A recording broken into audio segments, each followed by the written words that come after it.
Welcome to the Social Chameleon Show, where we have meaningful discussions on a wide variety of topics and ideas to help you on your journey towards self-transformation. For the next 2 episodes, we're doing a 2-part series on the Cashflow Quadrant concept. Today, we'll be doing part 1 of the series, E and S. E is for employee, S for self-employed or small business. As always, show notes, links to things we talk about, and book recommendations can be found at thesocialchameleon.show. Before we get started, a little disclaimer here. We are not professionals in this industry, or not licensed attorneys or CPAs or anything along those lines. Ransom is a real estate agent in Hawaii. If he wants to speak in an official capacity, that's up to him. I, however, am not licensed in anything.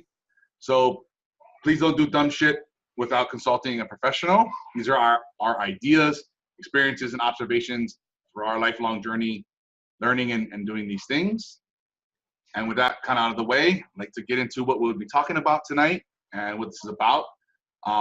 We want to bring a concept to life that many people have a gist of but don't fully understand.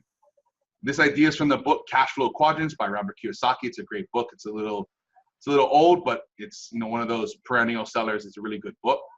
We're not doing a book review per se, but we're taking these concepts that can be hard to grasp. We spent many years distilling them down and practicing them. And we're going to be going to kind of some great detail in this. Basically, the 4 quadrants are divided into 2 sections. So there's the E and the I on the left side here. And I'll pull up a graphic here real quick for you guys. Yeah, definitely. Go ahead and pull that up. Yeah. But yeah, so basically, I guess the Cashflow Quadrants is something I guess I learned about a while ago, but it just kind of gives people a little bit of vocabulary, so you can help like define and talk about things like whether somebody's in the E quadrant, the S, the B, or the I. It kind of helps. There's mindsets behind it. There's I guess sort of things that go with each quadrant, which we'll be talking about.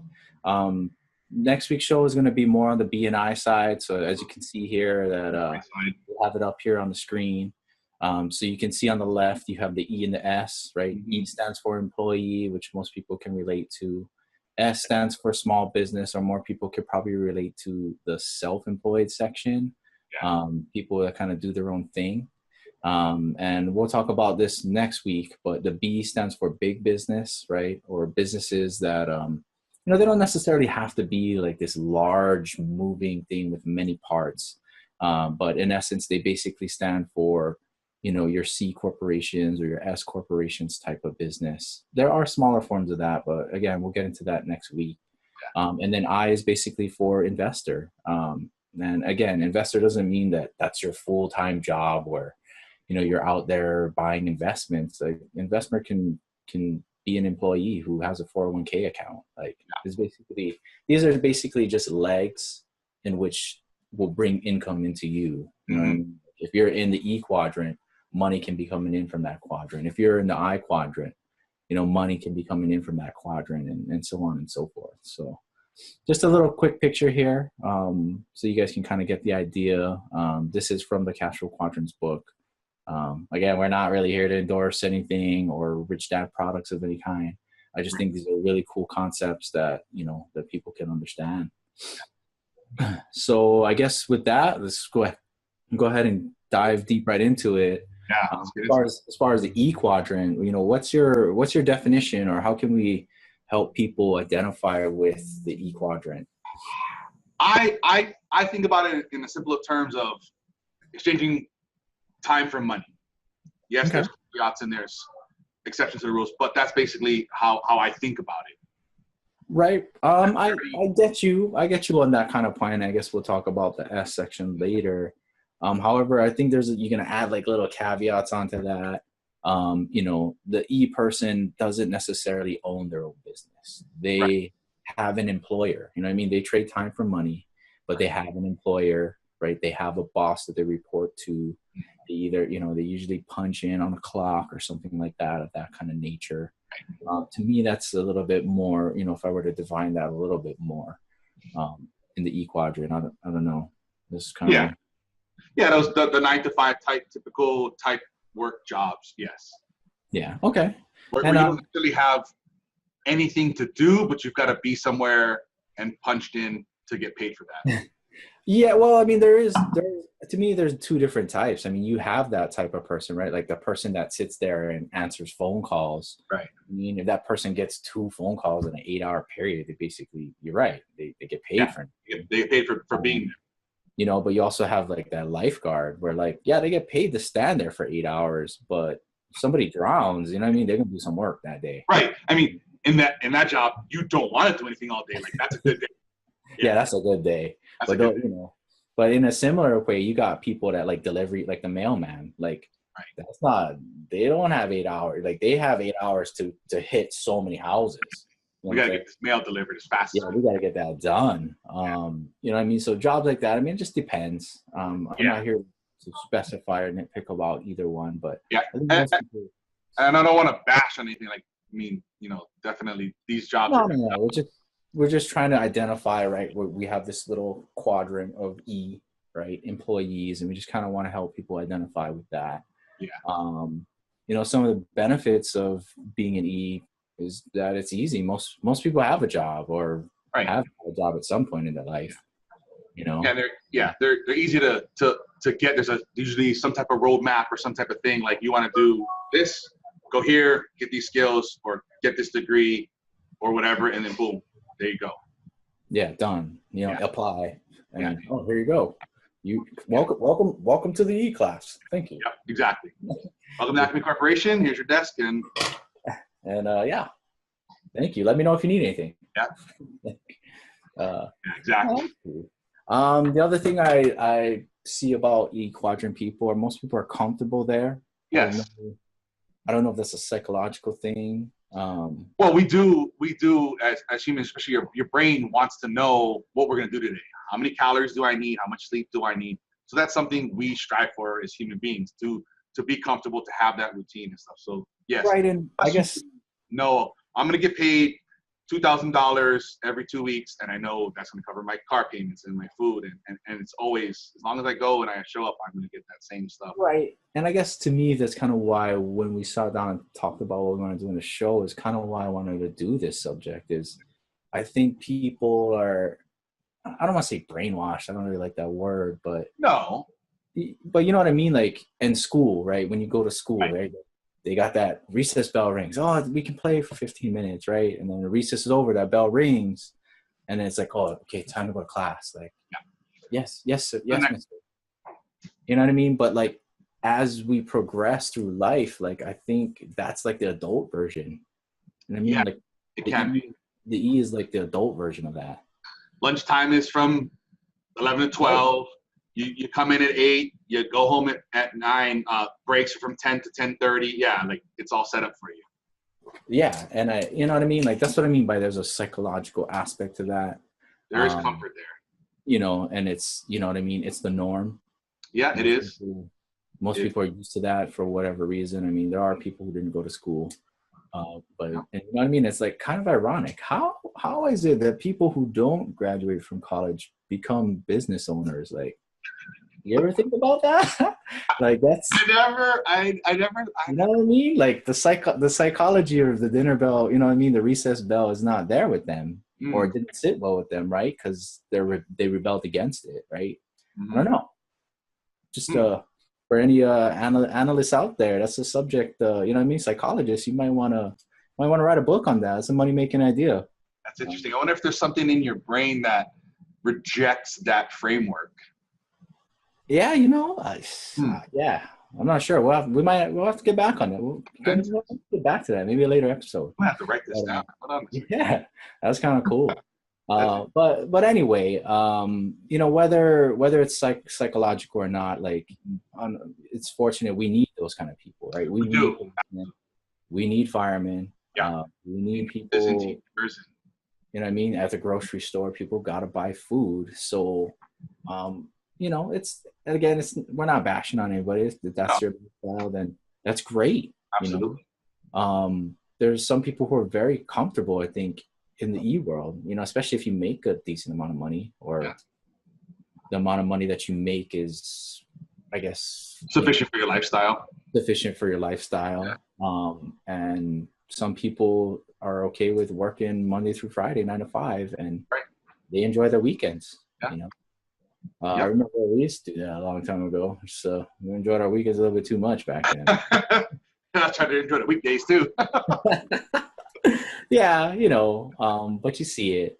Yeah. But a lot of the things that I guess because this is such a psychological thing for people, they don't necessarily think about what are the drawbacks of being in the quadrant. And I don't really think they think of it as that. Yeah, that's something, I mean, almost nobody really talks about unless you've discovered it somehow and you've found out about these things. Yeah, nobody tells you about the drawbacks of being there, not being maybe your own boss or different tax things. And there's a lot of things. Well, I mean, I'm sure there's people who aren't happy about it because they, you know what I mean? Like they can complain about their boss, you know what I mean? Or they can do the opposite. Like, oh, my boss is great. I love my job because my boss is so awesome. Right. You know what I mean? But I don't think the light doesn't really turn on in their brain that like they actually have control of, they could have control of who their boss is. They could be their own boss. Right. I'm not sure people really think about that too much. Yeah.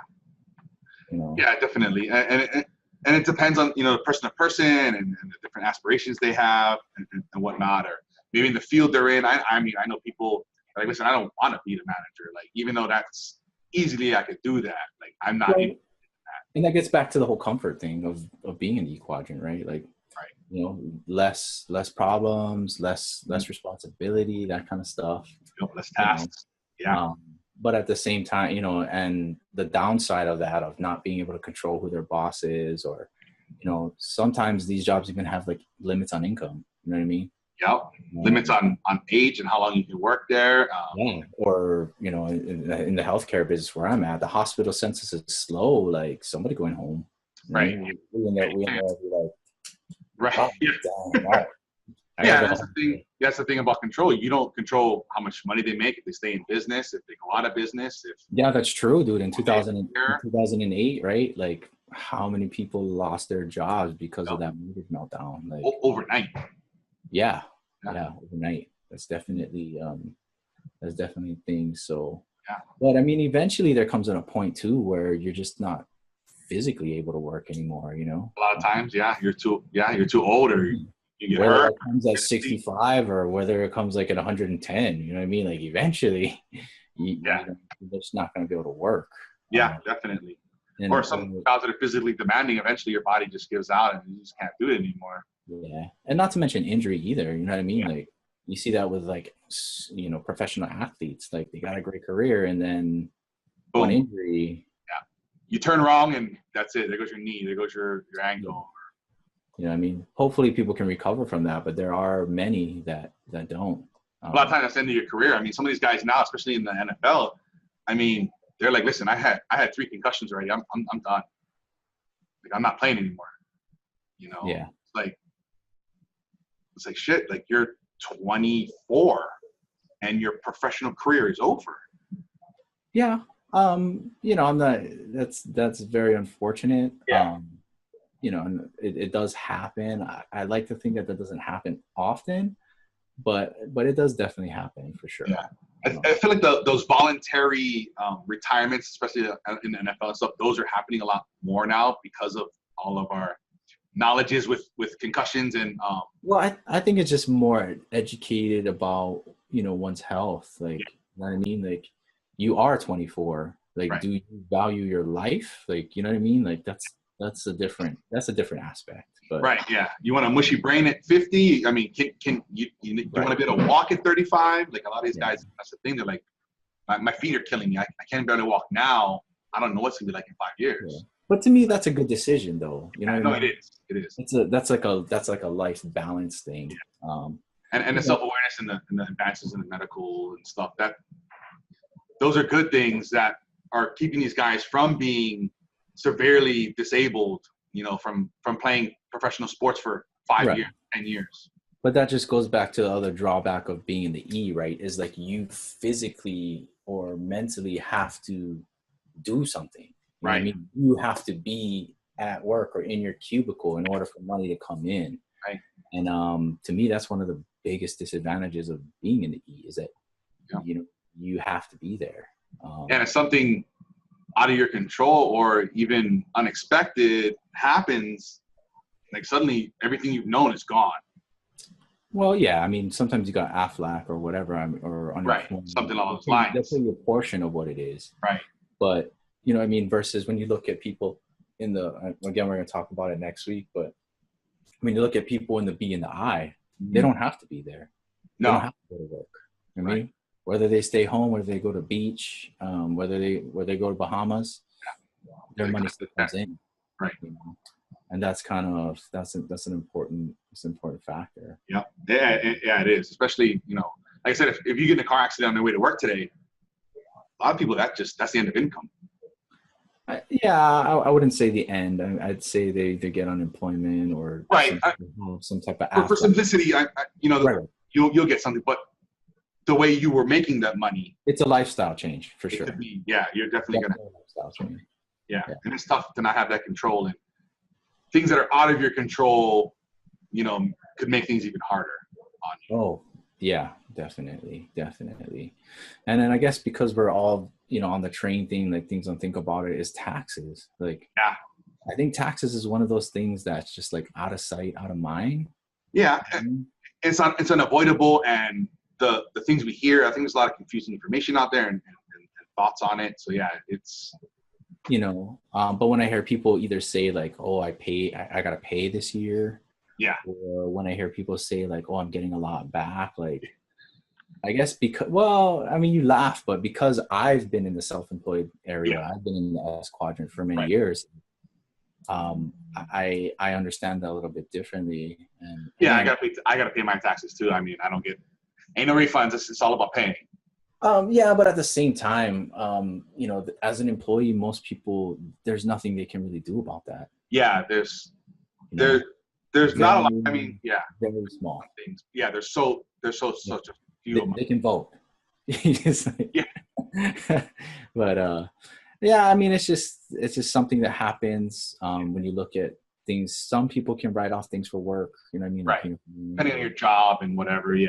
Or whatever that is, but you know. And I know they've changed the standard deduction. I think they raised it or something like that to. Yeah, this year, you know, like simplify to not have to have all these deductions. Yeah, again, we're not tax professionals or anything. But I don't even know. A different way than you guys do so. But I don't even know all of the tax changes this year. Yeah. When I get into it in April next year, or January, I should say, of next year. We'll definitely find a lot of things. I'll wait till April. Again, but see, that's the other thing too, is like if you're in the B quadrant, or even if you're in the B quadrant, you control when that is. You don't have to file in April, you know? Yeah. Well, a lot of times you have to file quarterly taxes too. Yeah. So, yeah, definitely. That's different.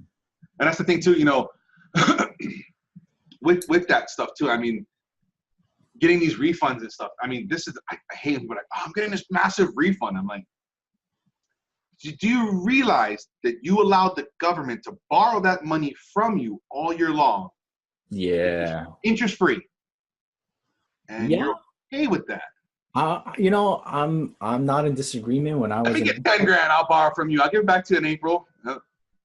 You'll get nothing back but the 10 grand. You're lucky if you get it in April. You know what I mean? Like, sometimes they take like 3-4 weeks to get that money to you. It doesn't happen instantaneously. Yeah. Just depending on the season. Mm-hmm. But you know, I'm not in disagreement. When I was in the S field, when I was in the S quadrant, I just made money, and I you know, don't. Hopefully the Iras isn't listening, but you know, I didn't pay. I waited until I filed my taxes, and I knew exactly what I had to pay. Yeah. I paid them, and then I paid the penalty. Yeah, I know a lot of people like that too. Especially, I know some people that, you know, just starting out their businesses, and they're like, listen, either I make payroll or I pay taxes. Like, oh, that's a different story. That's a different kind of problem. Right. But I just meant like I had the money sitting in my bank account. Right. I just like to look at it. You know, it's like, that's nice. F you, I ain't changing these commas. Yeah, there's a lot of zeros there, but you know what I mean? But when you write that big check, you know what I mean? Like, you know, I can justify that.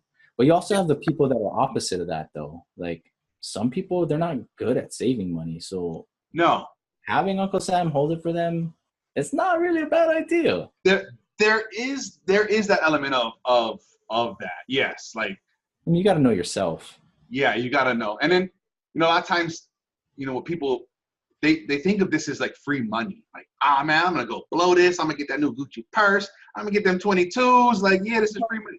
Like, I don't know. I mean, I see what you're saying, right? They treat it as a paycheck and an additional paycheck that. Well, they treat it as a bonus. Right. They'll splurge on. But you're right, though. The reality of it is that's your money. It's your money. You didn't have to give that to Uncle Sam. That's money that's coming out of your paycheck. Yeah. Again, this goes back to, the psychological aspect and the comfort level of this happens to everybody. You know what I mean? Yeah. But reality is, like, you can actually change that number. You can change your holdings so that you get more paycheck every month instead of waiting until January or April whenever you file your taxes. Right. And that's the thing, when I learned this stuff, became my mission. Like, how can I get to zero? Right. And the last time I had to do taxes like that, it was like I got a little refund from the federal, and then I owed the state, and then they just paid each other. And sometimes there was some left over. Sometimes I had to chip in a little, but But then some people it just depends on their employer too. Like, their employers don't always calculate it correctly. And your state too. Like here in Arizona, you're allowed to choose what percentage of state tax you want to pay out of your paycheck. Oh, that's cool. Yeah, so you can. I think it's like whatever. It's like 4, 5, 6 brackets you can choose. Like, which one do you want to take out of your check? So I mean, it depends state to state and whatnot. Yeah, that was how here we were able to say, like, oh, we got whatever. Let's just say 1,500 from the feds, and then we owed the state something, like, oh, we got to change that number so it's closer to this number so that they offset each other. We played with that for a few years before we were able to get that dialed in to be like. Well, I mean, that's good, but I mean, for whatever reason, again, the show is about awareness. Just if you're getting that big tax refund back every January or April, or whatever, maybe you might want to think to yourself that you could get a pay raise instead. Can you get that money every 2 weeks, every month? Every 2 weeks, every month, however you get paid. Right. You have your paycheck be a little bit bigger. Mm-hmm. But or if you're paying money at the end, like, maybe you need to go talk to your employer and have them either withhold more, so that you're not suffering. Both are good ideas. Definitely, both are good ideas. Definitely seek out a tax professional. Interview this person and see if they can help you with your unique situation, if they have experience in that. Yeah, right. And then I guess the other thing that depending on how much money you make as an employee, I mean, the tax issue is not really a big idea. I mean, if you're in the lowest tax bracket, like, you win. You have the best tax advantage.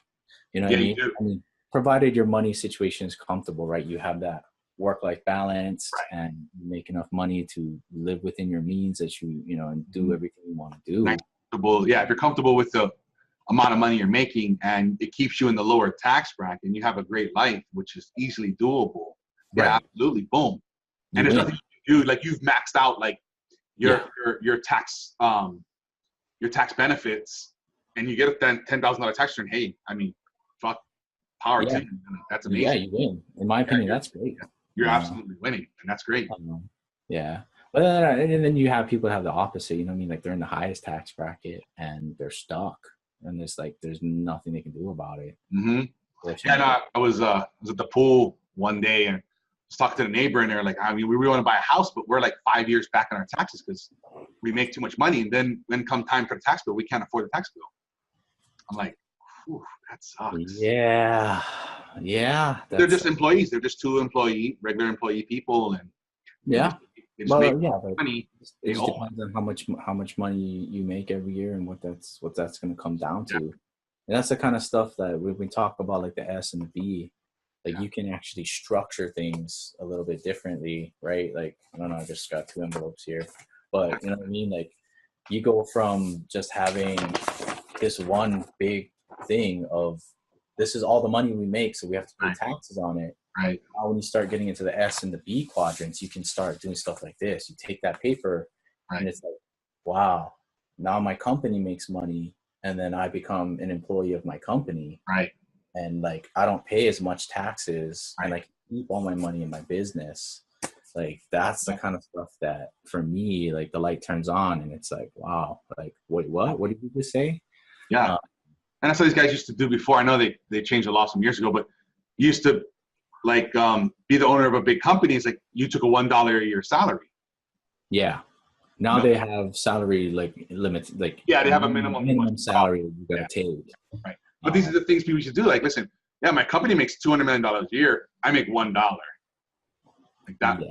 It's a smart thing you can do by being in a different category, having a different type of structure. Right. So some would say you're kind of exploiting the system, and which is why they changed the system. You found a good loophole. Congratulations. Yeah. It's over with now. You got caught. But you know what I mean? And there are people that are in the middle, right? They're not in the highest, they're not in the lowest tax bracket. But since we're talking about the investor side of things, if people want to start like 401ks or kind of define contribution or benefit plan, IRAs, self-directed IRAs, I mean, there's so many things. Yeah, that you can do. Plans.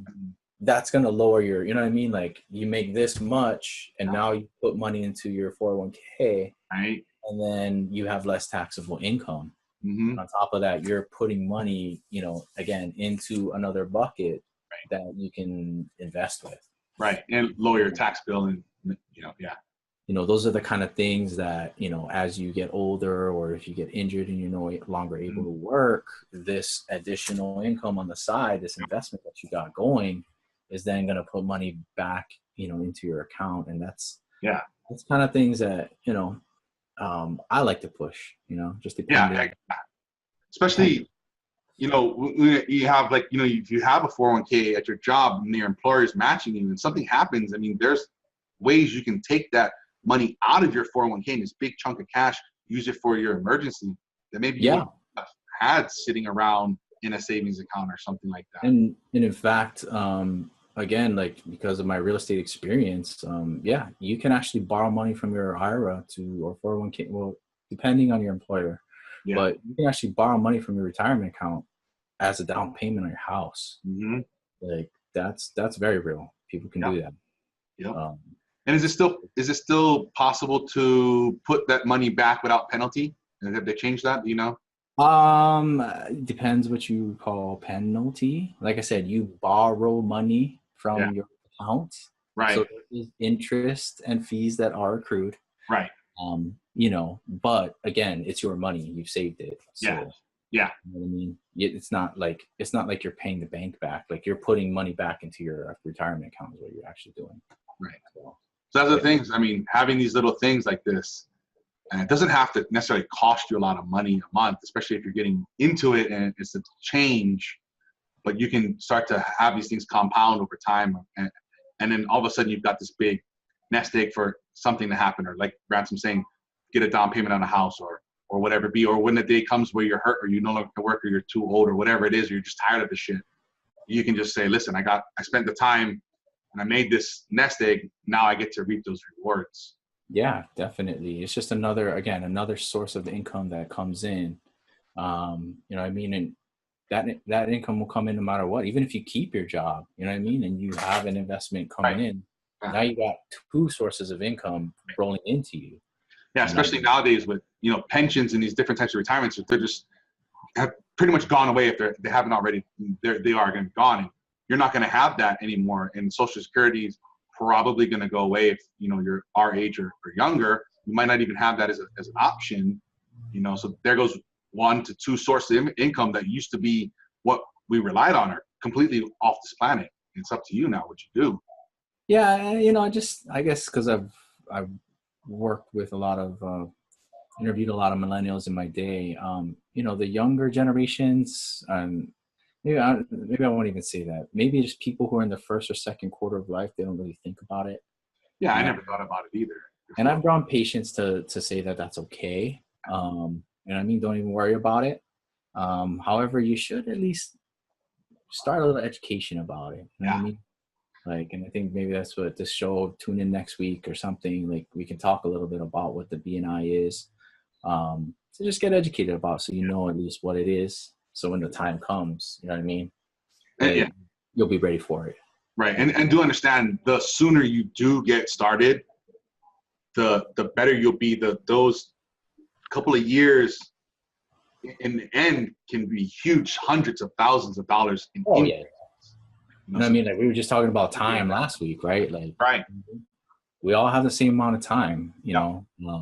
I think, what was that saying? Like, if you put $100 into your retirement account from the time that you were 18, I was just gonna pull up that, to the time that you were 21, yeah, just those 3 years. If you start at 21, like, you'll never catch up to that. right? Yeah, you just can't do it. Exactly. It's like numbers of something like, I think there's it's like a example of, like, if you put money in from 20 to 30 and you stopped versus the person that put money in from 30 to 40, like, you would win. The person from 20 to 30, you would outpace them. Even if they put more money in, like, you would easily outpace them because of the time allotted for that money to every, 2.5, 3 years, the money doubles. Well, I mean, it doesn't necessarily double, but you know what I mean? Like, you gotta think, if for those of you math people out there, you know what I mean? Like, you're not doubling money, you're actually putting a square. You know what I mean? Like, you're squaring it to the second power. Right. Yeah. You're squaring it to the fourth, or the eighth, or the 16th power. Like, that's where everything kind of blows up. But anyway. Go from $20 to 40 to 80 and it just, the new number doubles, and the new number doubles again, and the new number doubles. It just keeps going. Yeah. So, it's great. I guess we're getting too far off. We'll talk more about that next week. We'll get into more of that. For sure. But the last thing I want to talk about for people that are in the E Quadrant is that most people think that, I need a new job. Right. Or, you know what I mean? Like, and again, it might be a psychological thing. Like, you just want to go from E and you want to stay inside there and just find a different employer. Mm-hmm. For many people that works, that's great. But have that mindset, have that awareness that, you might actually be pretty good at your job. Right. I've known people who, they work for a company and they look at what, you know what I mean? They're like the hardest worker in that company. And then all of a sudden it's like, you know what? I'm going to just go out and do this on my own. Yeah. And, you know what I mean? Now they become their employer's competition. Right. You know what I mean? They go out, they start their own business and they become their employer's competition. And it's great. I like it. I mean, to me, that's where I like to live, in those kind of things, in that kind of space. Yeah. I mean, you got the other people like me, like I was that self-employed person. And then now I kind of just want to take a break and be an E. Yeah. But either way, find what works best for you. Again, this show's about awareness. Yes. You know what I mean? Just kind of bring light to things so that hopefully you can see things with a different lens, and see what's out there. Oh, yeah, definitely. And I mean, and people try to jump and chase money and chase different things. And, sometimes, you got to think about, like, is it worth that? Is it worth this kind of thing and starting over or whatever, so evaluate what you value and what you want to accomplish. If you see a gap or you see a hole in the marketplace and you can serve people or customers better, and that's somewhere else as a different employer, or that's you going out and saying, this is done wrong, I can do it better. Think about taking that chance and doing that. It's something that you want to do. Yeah. And I guess away from it. And I guess then with that comment, we can lead into the S section. For me, I guess the S section is either your small business or your self-employed person. For me, I guess if I had to define it, these are also people who trade time for money. Yeah. With the additional caveat that they are their own boss. Like they run everything. Right. I don't know. You have anything to add on that, or kind of? Yeah, I guess you control the time, the amount of time you're trading for the money. If you want to trade 3 hours today for money, that's cool. You want to trade 12 hours today for money, that's up to you. Yeah, cool. Do that but you also, you know what I mean? Like, you also control the price. You know what I mean? Control everything. Mm-hmm. It's like, an employer doesn't say you have to make $8 an hour. You decide that. Yeah. If I want to make $20 an hour, I'm going to charge $20 an hour. My customers will pay $20 an hour for my service. If you're worth that. Yeah. And that's the thing too. if you're worth the money, charge the money. Don't be scared. I know I have a lot of clients and they're like, I know I'm worth $80 an hour, but I don't feel like I should be doing. It's like, no, charge what you're fucking worth and be cool with that. If you lose a client or two, maybe that's something that you're okay with. If you, I guess because I've been in the real estate realm, like, we have the C word. We're not supposed to talk about the C word. I'm just going to call it cookies for now. I think that's some people say that they want 6 cookies to sell your house. right. People say they want 5 cookies to sell your house. Like, it just kind of depends on what your competition's doing, though. You got to be aware of what that is. But you can also, fuck your competition. If you're doing better, more value, charge the money for it. But you can't be doing the same or less and charge more. That doesn't work. That don't last. But that's exactly what I'm saying. You got to be aware of your competition. Right. Right. Your competition asking 5 cookies and they provide a better service. There's no way you're going to get 6 cookies for doing less. And exactly. And then you're going to play that game of now you can only get 4 cookies because that's the only way you're going to be able to compete. Or you can provide more services. You know what I mean?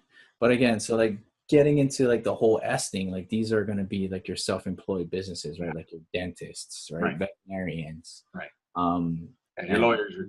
You know what I mean? Like plumbers. And when I say plumbers, I guess I got to make sure if you work for Roto-Rooter, you're an employee. You know what I mean? Roto-Rooter decides what you as a plumber can make in your commissions. Yeah. Unless if they franchise and you own the franchise, like a McDonald's or something like that. Then. Right. But then you become ABC Plumbing, you know what I mean? Doing business as Roto-Rooter. Right. In that situation, you control everything. So just kind of differentiate between the two, right? Yeah. Like, I mean, if you're in the E Quadrant, you don't necessarily control how much you get paid or what your time is worth. Somebody else decides that for you.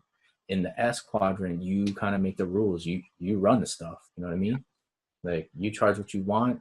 You tell them the hours you're available. I mean, you kind of do it your own way, kind of thing. I don't know if that's, you know what I mean? And that's again like why I wanted to have talk about this on the show is like it's so hard to sit here and define like what the boundaries are. Like it's infinite, Yeah.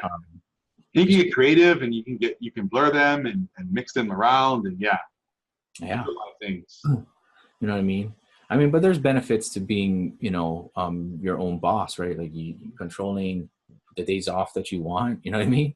Yeah. As that employee, like, it's like, oh, I want Christmas off. It's like, but Sally wants Christmas off. So, and she's got more seniority than you. So you got to work Christmas. You know what I'm saying? Yeah. Absolutely. As that. Listen, I'm closed. Yeah. It's like, I'm not scheduling anything. Nope. Wrapping up all my projects. You know what I mean? And you can do the exact opposite. You know what I mean? Like if you're a workaholic, like some people I know, like intimately, like me, like you want to work every day, you can. You know what I mean? We're open for business. You know what I mean? Yeah. So you're talking in the morning, you get a text message or whatever, and you're like, hello, yes. Yeah, you're like, I'm awake. Yeah, let's do this. I think another good example of S people nowadays, because it's popular, is rideshare. You know what I mean? Yeah. Like that's a good S thing that employees, if you're in the E Quadrant, like I know workers who they have a long commute to work, so they do the rideshare. Oh yeah, the what is that, like the carpooling one or whatever? Whatever it is. For right now, I'm just we're not endorsing Uber. It's just people know what it is. It's probably fine, or Lyft. Let's just say you work at a location that's 20 miles from where you're at, and then you do the rideshare thing, and somebody is going in that direction. You can pick up person A and bring them to somewhere in between your route to work, and they'll, you know what I mean? That transaction right there will at least pay for your gas, if not give you additional money in your pocket. You know what I mean? Yeah, get $20 to do what you have to do anyway. Right. You're going in that direction. Good idea. So these are ways that if you're in the E section and you want to venture out into the S section, like that's a good way to get in. Yeah. You know what I mean? Something as simple as that. Even I heard of people doing that same ride sharing services to try and pick up clients for different things. Yeah. And now they're doing that what is that Uber Eats thing? Yeah. You know what I mean? Like now you're delivering food to people. Yeah. You're not just driving people around anymore. And that might be something new for people. Even Amazon does that too. You can work as you want, delivering packages to people. Right, but you know what I mean? Like I'm just saying. Yeah. You're driving to work anyway. Whether you're gonna take people, whether you're gonna drop food off, whether you're gonna deliver packages for Amazon. Yeah. It's just another way, you know. Keep again additional sources of income. Right. And that's. And you can control that with your extra time you have, or right. You're using your time. You know what I mean? It's like, it's Wednesday. I don't really want to drive anybody today. I don't want to talk to anybody. Turn it off. Yeah. Settled. Good. Done. Yeah. You know what I mean? Boom. So that's good. That's some good ideas. Yeah, definitely. And then like, I guess for people in the S quadrant, I think their taxes are dramatically different. Yes. Than people who are in the E, and it's almost like the opposite. You know what I mean? Because as an S person, you might even have employees who are tax write-offs for you. Like, it's kind of ironic, right? Like maybe one of your kids. Well, the E people have children too. You know what I mean? I'm just saying. But as the S person, if you're in the S quadrant and you have employees, you know what I mean? It's kind of like the opposite, right? Like, you know what I mean? I'm holding up my hands here, but this is my left hand. Right. As you're watching this video, like, this don't look like my left hand. This look like my right hand. Yeah. You know what I'm saying? It's opposite. You know what I'm saying? Yeah. Like, you know what I mean? To me, this is my tax deduction. Right. To you, this is your W-2. Right. You know what I mean? And that's kind of, to me, that gets the gears flipping. Yeah. Yeah. So get with a tax professional that understands your industry, and you can ask them 4 things, like, what can I do to lower my tax liability, my tax bill? They have some ideas for you, things you can. I never thought about doing that, or I never thought about writing those off. Or I was afraid to upgrade this equipment because I didn't know, I could get something for it. Yeah, definitely. There's like, I guess, we'll get into switching from a sole proprietorship to an S corp a little later, but as far as tax write-offs go, like in real estate, man, I think they're actually cutting back some of the real estate tax write-offs, but as of last year, man, like, you can write off just about anything. And eating and driving and items you need.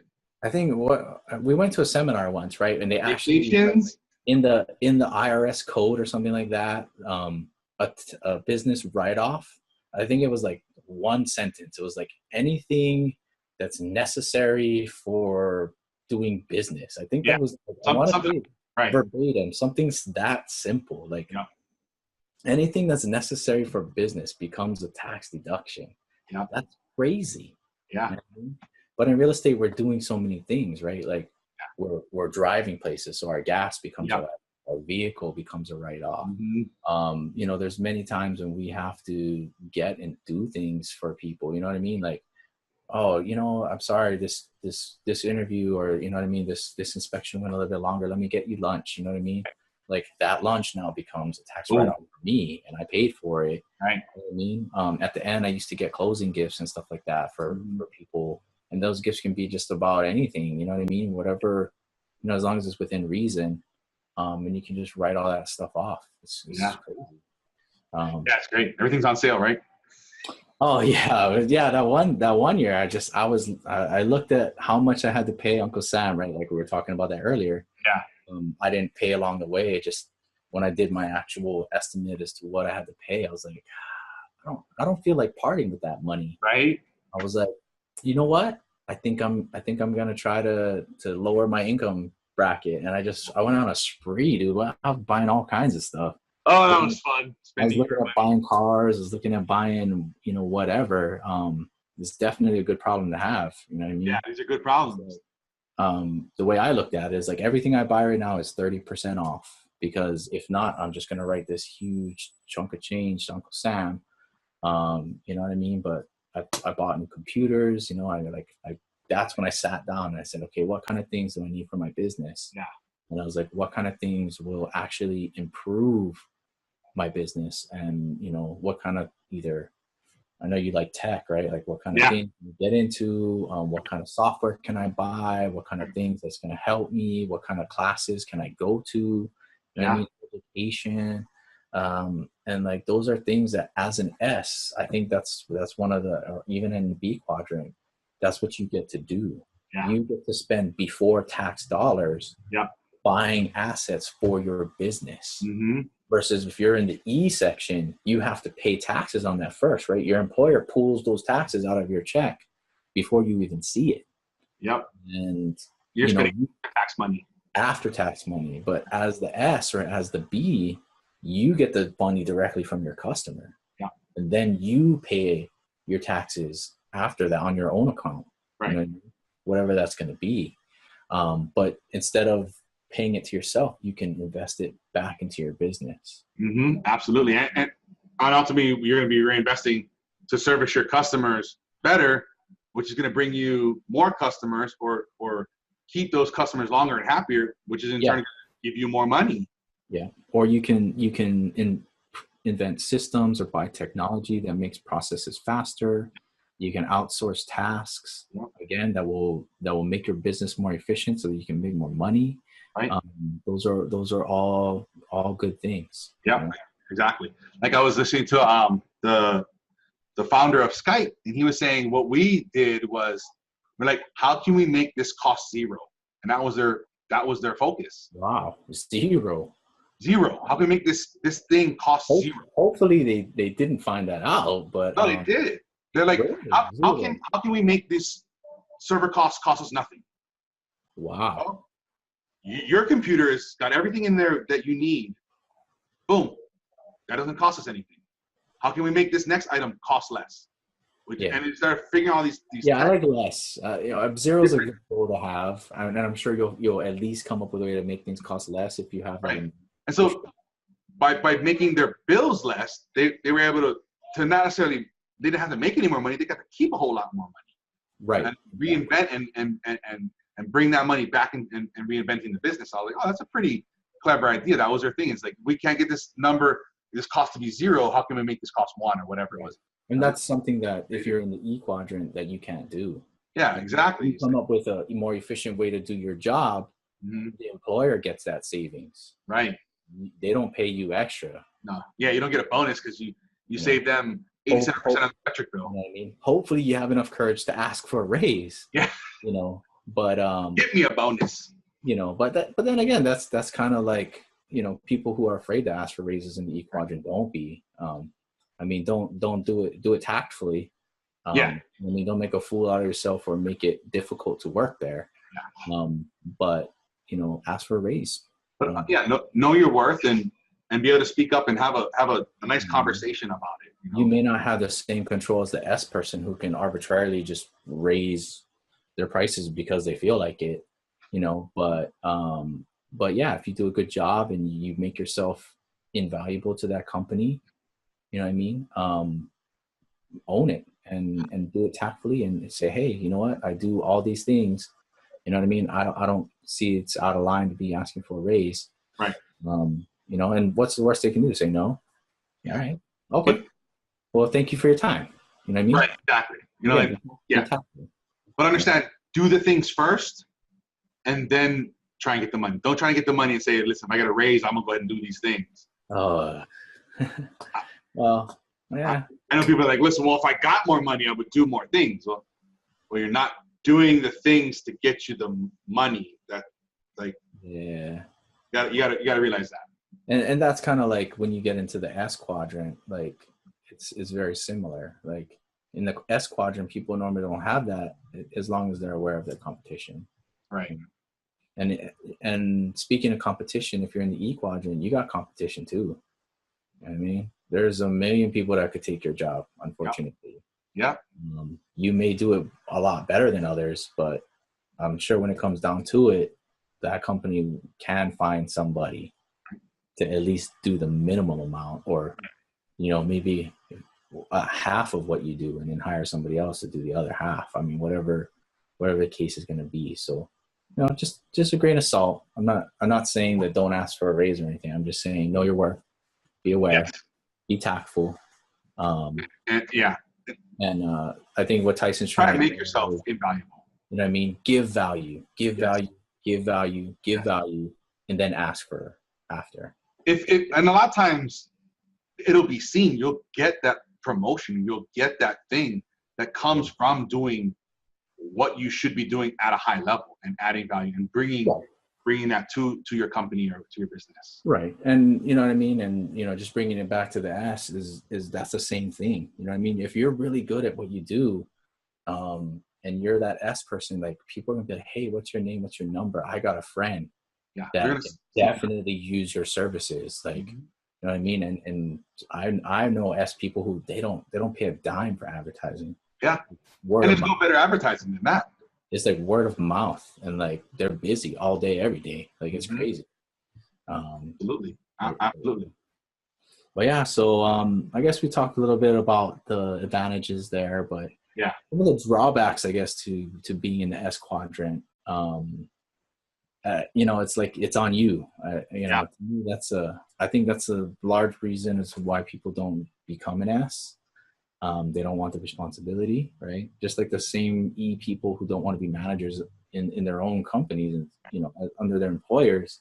Now you're going to take that leap of faith and you run a business. Whew, you know what I mean? It's good. When it, feast or famine. When it's feast, it's good. Yeah. When it's famine, let me tell you, it's that's not the easiest thing to take. I don't know. You find out what you're made of. Yeah, for sure. And in doing some of those drawbacks, I definitely recommend a lot of people in the S quadrant. They kind of want to do things on their own, and then from there, it's like, what do I want to say? They think they have to do it on their own. Maybe is right. What I'm get at. And from there, it's I don't want to put this. You don't have to do it alone. Right. If you're in the S, like a lot of people are in the S because they want to be their own boss. They want to have control. They want to do all those things. Yeah. If you're going to do it right, do it yourself. And I'm not disagreeing with that. Right. I'm just saying that, again, know yourself. Yeah. And find a team, whatever that's going to be. And yeah, I don't know. I just hesitate to say that because most S people don't want a team. They don't. Yeah. That's why they are self-employed, because they're like, listen, I'm the guy that's going to get this done and nobody's going to do it better than me or faster or easier, whatever it is. That's why they're taking that leap to be that person. Yeah. Right. And I think, and I guess because you put it up all the time, but like ego is the enemy, right? Yeah. Obstacle is the way kind of stuff. Like, yep. You know what I mean? Like just, try to listen to me. I'm trying to be tactful and trying to deliver a message. No, go ahead. You can definitely do it by yourself. Yes. And in many ways, it's better to have a team of people. Yeah. And maybe you don't need a team of people to collaborate with. Maybe you just need to go ask some questions. Yeah. You know what I mean? Maybe you just have like a council where you go up to them and ask them, are there things that I can be doing differently? Mm-hmm. And, you know what I mean? Don't make them a part of your business. Don't make them, general partners or anything of your business. But, you know what I mean? Just go ask a few questions. Yeah. Right. And it's like me, technically I'm the only employee. But, I outsource things to freelancers and some contractors. I have people in the industry I've made relationships with that I bounce things off of and I ask questions and I get ideas from. Right. And that's another thing, outsourcing. You know what I mean? Like a lot of, some S people, they're afraid to get out there and outsource things. Mm-hmm. But sometimes that might be a better option. You know what I mean? Sometimes. Yeah.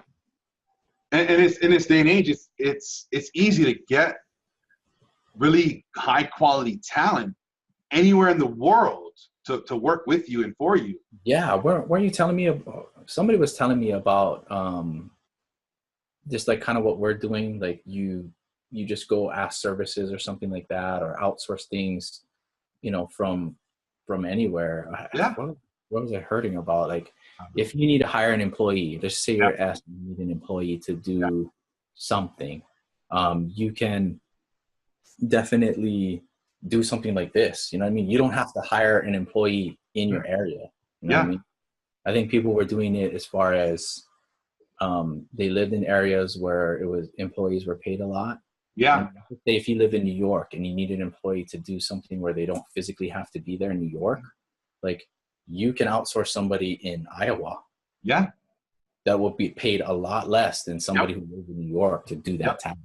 Like, that's a good idea. And that's a trend that's happening in like Silicon Valley, where these, you get the best of these engineers. They've all gone there, and now they're commanding these whatever $10,000 a month salaries, and it's like, versus you can get that same high quality engineer that doesn't want to live in Silicon Valley. Maybe they live in, like you said, Iowa or whatever, and it's like you can get them for $2,000 a month, same level of work, same quality work. Even a lot of these people overseas in some of these reputable countries. Terrible there, but yeah. There's a lot of good reputable countries. I got guys that I work with in Australia. Yeah. South Africa. Right. In the UK. Right. And because of technology, right? Yeah. Technology. Yeah. It allows people to do a lot of things, Yep. Exactly. Definitely, if you're in the S, man, look into technology. I know some of it out there is overpriced. Definitely, there's a lot of stuff that's overpriced, but every now and then you will find some part of technology that is good for you and or inexpensive and can actually improve production. And evaluate the benefits to having that. Sometimes, okay, this tech's a little expensive, but it's going to free up my workers to do maybe higher level tasks or more or deep work or something else. That's like, okay, the upfront cost, it may be equal to or even greater than what I would normally be paying, but now I'm freeing up my staff to do these other things that are going to bring that benefits later. So you got to really, think about the larger picture, maybe even a longer term vision, for whatever your technology that's available that maybe you want to be deploying to free up, Yeah, definitely for sure with that. I guess, and doing systems, utilizing everything, you want to make sure that it's successful. Yeah. That kind of bring us to like the next in-depth discussion of basically just sometimes the S isn't for everybody. Yes, not. It's not. And I know nowadays, the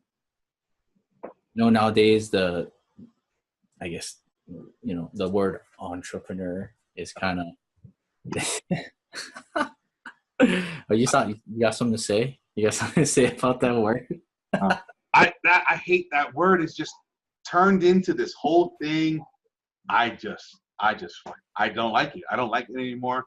And the people are like, oh, what are you doing? I'm like, oh, I tell them what I do. And they're like, oh, you're an entrepreneur? I'm like, no, I'm not. You're a wantrepreneur. That's what you are. You just joking. Hey, I'll tell you right now, I've been a wantrepreneur. I understand when I first heard that, I was like, that's hilarious. Right. I mean, but we went over that when we talked about our failures episode, right? Like how many things that, we did. We wanted to be entrepreneurs. Yes. I don't think we were glorifying it in any light or anything. We didn't. It's become something that's like, oh, I went on Vistaprint and I printed out a business card. Now I'm a CEO. No, you're not. You're not doing anything. You don't got any products. You know what the fuck you're doing. Oh, we're stood up all night making a business plan. Fuck your business plan. Have you sold anything? Have you helped anybody yet? No. Like that shit can be done later, if at all ever. I'm a little bit more hopeful than you that hopefully someday they will. We gotta be positive about this. If you're out there trying to do things, that's great, but don't say you're a CEO and you're an entrepreneur and all this shit. You're not doing anything. Like just start doing stuff, even if it's on the side, on the weekend.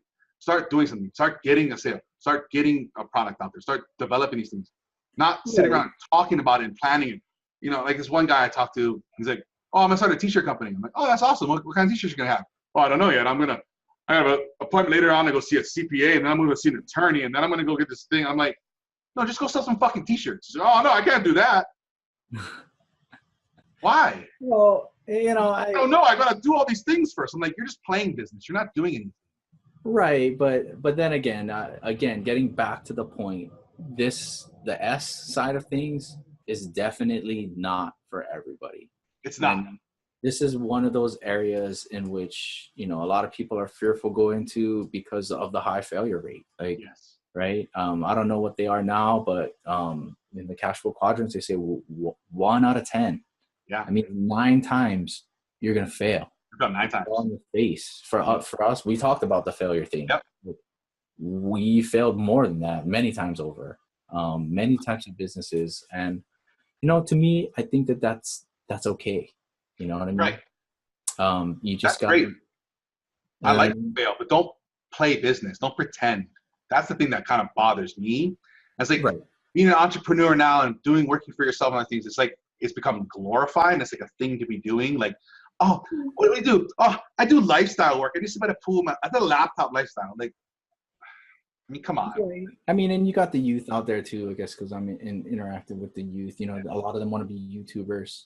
Yeah. And another S type of quadrant, which I think is actually really good. I think that's beneficial. Yes. To humanity in the long run.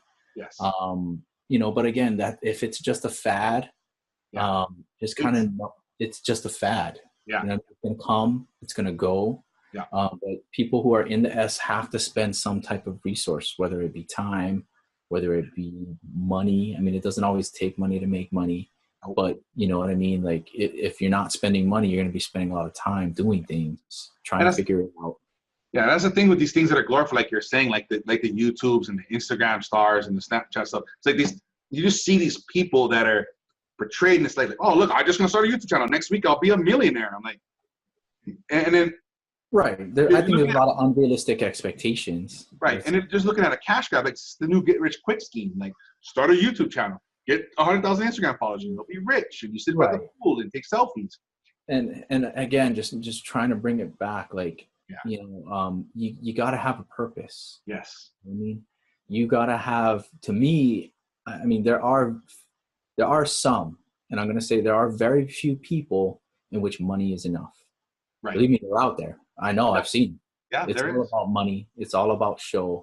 But, you know, for most of those people where it's all about money, I'd say there's something behind it. It's more about power. Yeah. They want the money because the money allows them to be a powerful person. Yes. And what's behind that is they are this powerful person. Mm-hmm. It's not necessarily the money and the fluff and the show that you see on TV. You know, there's something else behind it. They have an influence. Either, you know, they have a mission, they have a goal as to something that they want to do. And that goal is going to drive them even when the money is not there. Yeah. And that's kind of where I think, you know, people end up failing is this, the money doesn't come in, the resource isn't there, right? And they like this new lifestyle or whatever it is that their facade that they're putting on, but they're just digging a hole. You know, they look successful. Right. But when you look at the numbers, when you look at the bank accounts, when you look at the financial statements, the business is just in ruin. Yeah. Yeah, a lot of people just one payment away from everything collapsing around them. You know what I mean? And stuck in the repo, man. I'm a big fan of, you know what, I'm hopeful that things will turn around. But you know what I mean? If you're in that, you know where you're at. Yeah. Do something, change something. You know what I mean? If you notice you're digging a hole, stop digging. Don't stop digging. You know what I mean? You know, the way to get out of a hole is to stop digging.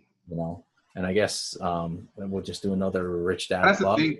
Whatever. It's just you're gonna fail responsibly. You know what I mean? Go through the S side of things with a little bit of caution. Don't be afraid to try. Yep. But just know that you're going to spend some resource. Yep. And at the end of the day, you got to be okay with letting go of those resources if it doesn't work out. Yeah. And going into that, knowing like, listen, I might fail. Cool. I'm going to give it my all. And I'm going to try and be as smart as I can about it and seek out the correct advice and the correct things to make this as best I can. It's not a cash grab. I'm trying to provide value and a service to others. Right. And that's kind of where I think it should take. And you know what I mean? Getting back to the S person, getting a team, right? Yeah. Asking people outside advice, Finding um, those mentors. hiring professionals, hiring systems. Yeah. Those are kind of things. And I guess because it shows about awareness, um, you know what I mean? Any failed business, like we talked about earlier, in our previous show about failures, you can check that out. Um, you know, you take away something with you. You know what I mean? Don't take the failure with you. Take the Yeah. lesson. Learn the lessons. Be better, get better, provide service, all that kind of stuff. Absolutely. Yeah. Suck it up. Stop blaming everybody else. Look inside and say, listen, what did I do wrong? What did I miss? All right. This negativity about this S is hyping me up here. It's so great. But I guess the last thing I want to talk about with the S businesses is a little bit about the I side. So if you're in the S and you want to get to the I side, because you're your own business, you actually have many advantages to you. You know what I mean? As a person in the E side, you have to depend on your employer. You know what I mean? Your employer is going to give you that 401k or retirement account. You know what I mean? You can go outside in the E quadrant and get like an IRA. Yeah, but you're putting your tax money in there. Well, I mean, you got Roth too, depending on how much money you make. Right. But I'm just saying, as the S person, you have way more things that you can do. You can make, you know what I mean? You can choose the company that you want to go with. Yeah. You can create a defined benefit plan. You can create a defined contribution plan. You know what I mean? You can make a 401k. You can create the retirement account for you as the employee. Like that's crazy. That's you know what I mean? And you can put as much money as you want into there, either after tax or whatever, you know. That's a great thing. One of the things I guess just want to blurt out there is like self-directed IRAs. Like, I mean, whether you're, you know, there's a limited amount, but that self-directed IRA, you can invest in just about anything you want to on your own terms. Right. I mean, this is probably going to be more for those people who are in E and like if they're switching an employer, you know what I mean? And now they have this 401k that's going to be in limbo. Yeah. Right? You can roll that over into any type of retirement account that you want. You know what I mean? That's kind of where the E and the S are. So you get that money and you'd be like, oh, you know, I want to turn this thing that I have here that's no longer with this company and just roll it into something else. Yeah. Versus if you're the S person, you can just do that from the get-go. Right. You know, there's so much money that if you have money problem, again, good problem to have, you can take that money and roll it into whatever kind of IRA you want. You can put as much as you want in there. And that's great. It's just some things that S's do that E's just don't have options to do unless they quit their job or change jobs. Right. Yeah. Yeah, and that's the thing. Like, find a professional out there that can understand these things. That can help you find these things. Yeah. That are to your benefit. Like, right. You know, it's not just, you know, making today's tax liabilities and smaller. So you're going to set yourself up for such a greater future. And a lot of times, even at an earlier age, and you maybe even thought about retiring, maybe to go on to do something else, that second part of your life. Yeah. Okay, cool. So I think we did some good. Are we ready for some final thoughts? Is that kind of where we're? Yeah, I think we've pretty much knocked through all these stuff here, and I feel like I'd like to hope we've given you guys a good idea about what it's like to be in E, which is an employee, and or dabbling, or maybe even moving into, or if you already are an S, you know, either a self-employed or a small type of business owner. I hope we've given you at least some things to think about, ways to lower your tax liabilities, maybe get more creative, keep more money, especially for the future and stuff like that. And I think that's, you know, really what our mission was here. Yeah, I mean, definitely, you know what I mean? Just bring awareness to things, right? For those of you that are in the E quadrant, most people are there and they stay there for a large period of time, maybe all the way through to the third or fourth quarter. And that's great. No problems with that. Just know that at some point that party's going to end, whether you're physically not able to work, whether life throws you a curveball. And You tired of it? maybe just tuning in next week when we talk about, the I section, if not the B, how you can start getting money in to the I quadrant so that it can start putting money in to your future. Right. And for those of you in the first and second quarter, this probably isn't the greatest thing. You don't need to start doing this now, but again, get educated. You know what I mean? Maybe just look into it. Go ask your HR department, or, you know what I mean? Like, do we have a retirement account, and do you match money? That thing where they give you they match 5% of what you put in. Free money. That's a raise. You know what I mean? They're giving you money. Yep. Just educate yourself with that for sure. Yep. For those of you that are in the third quarter, this is a must. I mean, you're in that third quarter and you don't have money in the I, you don't have something set up in the I quadrant that's bringing you money in, you need to get that going. It's not too late, but you got to get started now. You know what I mean? Definitely. And if you're in the fourth quarter, it's not too late either. Still not. You know what I mean? But you got to get that started.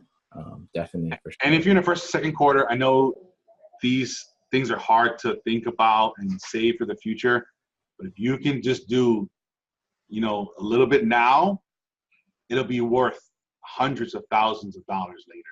Yeah, for sure. You know what I mean? Like, time is your greatest asset. You know what I mean? I think, like we were saying earlier, if you put in for the first 20 to 30 years, that money is still going to continue to grow when you're 40, when you're 50, when you're 60. Yeah. Versus when you start at 30 to 40, that first 10 years is gone. You'll never get that back. What was it Yale, or was it Harvard or something like that, or whatever? Benjamin Franklin had left $100 when he died to their endowment and said they couldn't touch it for 100 years or something, whatever it was like that. And $100 wound up being like $1 billion. Yeah, that's over 100 years, but okay, we'll talk more about that in the I. And $100 investment one time. Yeah. That school wound up having $1 billion endowment. That's cool, man. But anyway, I'm starting early. These things compound and multiply to your advantage. Yep. And then lastly, about people that are in the E, some of you may be able to get into the S. Yeah. You know the job, you do it well. Maybe you just need a little advice. Go seek some advice on how you can start your own business and be your employer's competitor. Mm-hmm. Don't be scared. Get out there, do it. I definitely encourage you to do it. Don't do it recklessly. Yes. Do homework first. Yeah. But you know what I mean? You get one shot. You get one shot to live. Yeah. Even if it's just like what, Gary Vaynerchuk says, it becomes your 5 to 9. Yeah, definitely. Keep your job, secretly be their competitor on the side. Yeah. Or in a different industry, whatever. Yeah. If you have the thought and you have the feeling, give it a shot. Try it responsibly, especially if you have a family and different things or whatever. Try it responsibly. See what it's like. You might not like it. You might love it. You might be even better at that. Don't be scared. Give it a shot. Failing's okay. Just do it. Yeah. And then for people that are in the S quadrant, if you're in the S quadrant, you're still in the first, second quarter, dude, good job. Like, you're miles ahead of the game. You understand a lot. I'm pretty sure you've learned a lot. Things that maybe we can talk about in the next episode is just going into the B section. You might be able to turn that S into a B and get things out there. But definitely as an S, if you're in the third or fourth quarter, again, exit strategy. Like, think about that exit strategy. Whether that's going to be hiring somebody on to do your job and run your business for you. You know what I mean? Maybe that might be something for you. You gotta look at how you're gonna get out. And if you can or you can't. I know I didn't talk too much about it, but some of the people who are in the S quadrant, they're running their tax scheme as a sole proprietor. There are times in which sole proprietor may not be the best formula for you. Yeah. Doing a C corp or an S corp might provide you a lot more tax advantages by doing that. It just kind of depends on the situation, and what you're doing. Yeah, find a tax professional that understands your industry and what you're doing, and they'll give you some good options to help you lower your tax liabilities. Right, and in any case at all, I mean, I think you know, as an S Quadrant, you have so many options out there for you. You know what I mean? That the sky's the limit.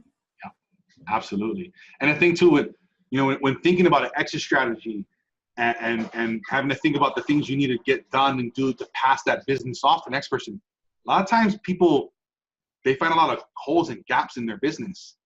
Yeah. Just having to think about this. Okay, if I sell this, what do I? Well, I couldn't sell this right now. This wouldn't function. And then you can start filling these gaps and really make your business better. Even if you're not leaving or you're not actually selling it, but thinking about that and starting to plan for that, you can really find a lot of gems in there. Yeah, definitely. And I think making it more efficient and all that kind of stuff. If your business is efficient, then finding that person that you can hire to run it makes that job all of that easier. You know what I mean? Makes it all that easier. If you want to go to the B class and maybe even, who knows, maybe even sell your business to somebody. Yeah. With everything being like a well-oiled and efficient machine, it's just going to make that all that much easier. And you could ask for, a greater multiple. Like, listen, I've honed this. I'm gonna command the higher price. Yeah. Hey, like I said, man, sky's the limit. Sky's the limit.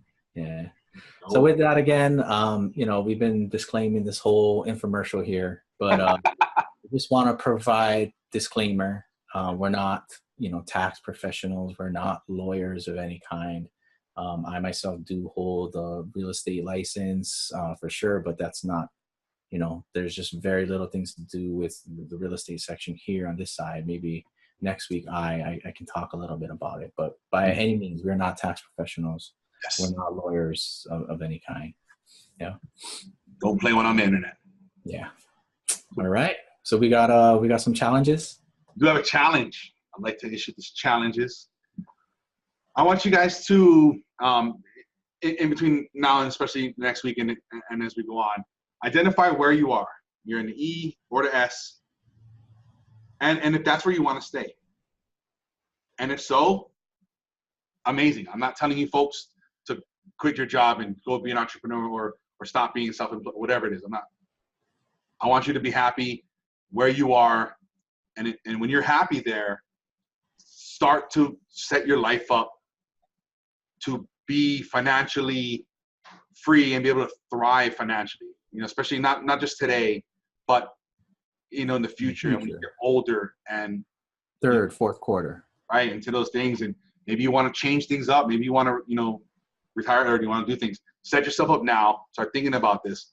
And if you're not where you want to be, or you're thinking about, maybe I want to dabble in one or the other, start taking steps, even if it's just a small step today. Yeah, like education. Learn about something. Yes. Start maybe think, maybe I could do this on the side or something else to give myself a little boost now and into the future. Start thinking about that and start taking these small steps to start improving and start making those transitions. And that's the challenge I want you guys to do this week. Yeah, good. And then, as always, we got the giveaway going on. It's going to be running through to May 31st. It's going to be the obstacle is the way, book and coin, and the ego is the enemy, book and coin. I did finally get my coins. So that's the ego's enemy one here, and then the obstacle is the way one here. Boom, boom. I really like these are done in silver, really nice coins. You go ahead, head over to the socialchameleon.show/pick me, and you go ahead and see all the information about the giveaway, and go ahead and you can enter into that. And then some books if you wanted to keep going on in this topic, start educating yourself and learning. Some great books. The book where this whole episode series has come from is Cashflow Quadrants from Kiyosaki. These will all be linked in the show notes. Rich Dad, which probably should be read first to give you the framework to understand some of the language. It's like the precursor to Cashflow Quadrant. Yeah, right. And Tony Robbins has got 2 books on this as well, a little bit more modern. He went in, he interviewed, I forget, whatever the top non-inherited wealth earners in America, and talked to them about how to earn their money. He goes in talking about this compounding interest thing, stuff like we were talking about. The first book was Money Master the Game, That's a really good book. It's kind of heavy and kind of dense. Then he did a follow-up to that, Unshakable. It's a little smaller and a little maybe a little bit more easier to understand. And then Ransom's recommendation here is Start Late, Finish Rich. That's by David Bach. Yeah. Again, next week we'll be talking about the B and the I more, but that book is probably more for people who are in the third and fourth quarter. Yeah. As the name entails, right? Start late and finish rich, and just some of the investments and things and options that you can get into, even if you're in the third and fourth quarter, that can help you along the way. Right. Yeah. Absolutely. And then I know, I guess the show is a little bit different, that we're doing it at the closing. You used to close with the principles kind of thing. The Daily Stoic stuff, yeah. Yeah, maybe you can tell people about what's going to go on with that. And yeah, as we wanted to kind of clean up the format a little bit and not leave you folks with too many things to kind of end with and think on too many calls to action in there. So what I've done is I really enjoy the Stoic and stuff that I've really gotten into in the past couple of years. I go ahead and do that over on my Instagram. If you guys check out at Diddy Woods. Okay, cool. I talk about that, and we can have a discussion about that over there if you'd like to. Yeah. Well, I mean, I just want, for those of you that are looking for the ending close that we normally do, just wanted to reiterate that you can still find that, just not on this section. It'll be on the IG section. That's all. Absolutely. Yeah. And in closing, thank you guys for joining us. We really do appreciate your time. You can follow us all week long on our journey at Win the War from Within on Facebook, Instagram, Twitter. Check out the YouTube for replays. As always, links to everything we talk about can be in the show notes over at thesocialchameleon.show. So next time, you folks have an amazing week, and we'll see you next week for part 2, the B and the I. All right. Have a great day. Yeah.